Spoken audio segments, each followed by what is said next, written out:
पाकिस्तान के top doctors के साथ अपॉइंटमेंट बुक करें, वो भी पेशेंट फीडबैक देखते हुए। आज ही ओला डॉक ऐप डाउनलोड करें। ओला डॉक, डॉक्टर का अपॉइंटमेंट आसानी से। अस्सलाम वालेकुम, मेरा नाम डॉक्टर मुनज़्ज़र सईद है। मैं गुज़िश्ता 15 साल से नाक कान हलक के शोबे से मुंसलिक हूँ। आज मेरे मौज़ूए गुफ्तगू साइनोसाइटिस है, जो कि हमारी आवाम में बहुत ज़्यादा कॉमन है, जो कि एक साइनस के नाम से हर दूसरा शख्स कंप्लेन करता है कि उसे साइनस का मसला है। बेसिकली साइनस से ज़्यादा हमारे यहाँ एलर्जिक राइनाइटिस कॉमन है।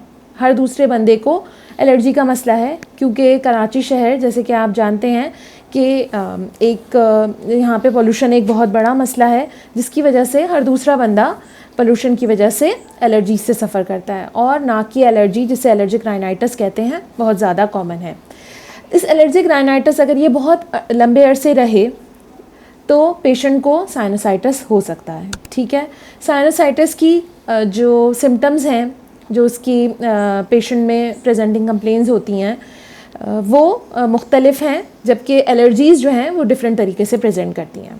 ठीक है, तो अगर अब साइनोसाइटिस की क्या क्या वजूहात हो सकती हैं। एक तो एलर्जीज़ हो गई, एलर्जिक राइनाइटिस हो गया। ठीक है, दूसरा नाक की हड्डी बढ़ जाना, जिसे डेविएटेड नेज़ल सेप्टम कहते हैं, जिसमें नाक की हड्डी पेशेंट की पैदाइशी तौर पे टेढ़ी हो सकती है, या उसको कोई चोट लगने की सूरत में उसको डेविएटेड नेज़ल सेप्टम हो सकता है। ठीक है, इसके अलावा पेशेंट को किसी चीज़ से लाइक कोई स्मोकिंग या कोई ऑक्यूपेशनल हैज़र्ड, कोई ऐसे ऑक्यूपेशनल कॉज हो सकता है जिसकी वजह से उसको टर्बिनेट्स उसके बढ़ सकते हैं, उसको एलर्जीज़ हो सकती हैं, और ये एक रीज़न बन सकता है साइनोसाइटिस का।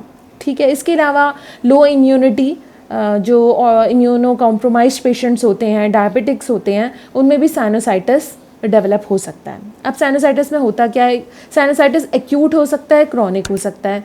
एक्यूट साइनोसाइटिस में बेसिकली जब पेशेंट हमारे पास प्रेजेंट करता है तो उसको चेहरे पे दर्द, भारीपन, गाढ़ा नज़ला या नाक का एकदम बंद हो जाना, सांस लेने में प्रॉब्लम होना, नज़ला हलक के अंदर गिरना, हेडेक, आँखों के पीछे दर्द, दांतों में दर्द जाना, तो ये सारी तकलीफ़ के साथ मरीज़ हमारे पास प्रेजेंट कर सकता है।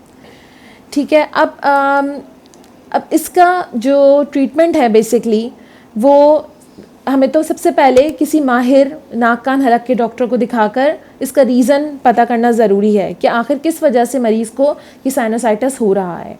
ठीक है, एक्यूट साइनोसाइटिस में तो हम पहले मरीज़ को ये ट्रीटमेंट देंगे कि उसको एक ब्रॉड स्पेक्ट्रम एंटीबायोटिक, उसके अलावा उसके साइनस को रिलीव करने के लिए कि जो कंजेशन है, जो नज़ला जम गया है, उसको निकालने के लिए हम डिफरेंट नेज़ल स्प्रेज, जिसमें डीकंजेस्टेंट नेज़ल स्प्रेज जो कि बहुत कॉमनली हमारे यहाँ यूज़ और मिसयूज़ भी होते हैं, जैसे कि ज़ाइनोसिन हो गया, तो ये हम स्प्रेज प्रिस्क्राइब करते हैं थोड़े कम ड्यूरेशन के लिए, 1 हफ़्ते के लिए। ठीक है, इसके साथ पेशेंट को स्टीम और पेन किलर्स वगैरह, और हम ओरल डीकंजेस्टेंट भी प्रिस्क्राइब कर सकते हैं। दवाओं के अलावा हम जिन मरीज़ों में अगर नाक की हड्डी टेढ़ी है, या उनके नाक के जो साइनसेस हैं उनकी ओपनिंग ब्लॉक हो गई है, जिसकी वजह नाक के अंदर गोश बढ़ जाना, जिसे पॉलिप कहते हैं, वो बन गए हैं, तो उनके लिए हम सर्जिकल प्रोसीजर्स की तरफ भी जाते हैं, जिनमें हमारा एक आजकल जो लेटेस्ट टेक्निक है, जिसे हम फंक्शनल एंडोस्कोपिक साइनस सर्जरी कहते हैं, जिसमें हम नाक का कैमरे की मदद से ऑपरेशन करते हैं और साइनसिस की ये जो विंडोज़ हैं इनको ओपन कर देते हैं, ताकि जो मवाद या रतूबत नाक के अंदर, साइनसिस के अंदर जमा हो गई है, वो रिलीफ हो और पेशेंट के साइनसिस वापस हेल्दी हो जाएं।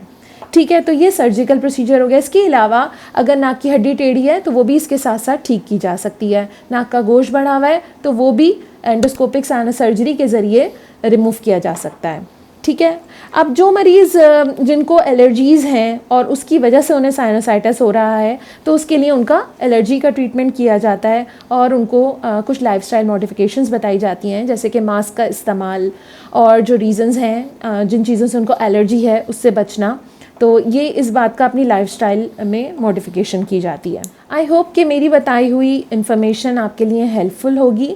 अगर आप अपना मुआयना करवाना चाहते हैं तो ओला डॉक के थ्रू आप मेरा अपॉइंटमेंट ले सकते हैं, और मैं लाइफलाइन हॉस्पिटल में और इमाम क्लिनिक में अवेलेबल हूँ। टाइमिंग्स और अपॉइंटमेंट के लिए आप ओला डॉक की ऐप डाउनलोड कीजिए, that would be helpful. Pakistan के टॉप डॉक्टर्स के साथ अपॉइंटमेंट बुक करें, वो भी पेशेंट फीडबैक देखते हुए। लाखों लोगों की तरह पाकिस्तान के सबसे बड़े डॉक्टर नेटवर्क का फायदा उठाएं और आज ही ओला डॉक ऐप डाउनलोड करें। ओला डॉक, डॉक्टर का अपॉइंटमेंट आसानी से।